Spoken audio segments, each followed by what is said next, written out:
Sir site பாருங்கள். கரெக்டாக இது வந்து 3 ஏக்கரா அது. புஞ்ச லேண்டு, ஃப்ரீ சர்வீஸ் கிணறு, ஃபுல்லாக ஃபென்சிங் போட்டு கல் அளந்து போட்டுது. ரெட் சைல் மண்.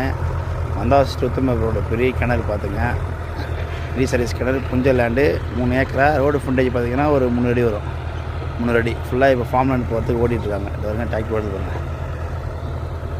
ரெட் சைல் மண் தான் புஞ்ச லேண்டு. சரிங்களா? ரோடு ஃபுண்டேஜ் பார்த்திங்கன்னா ஒரு 5 அடி வரும்.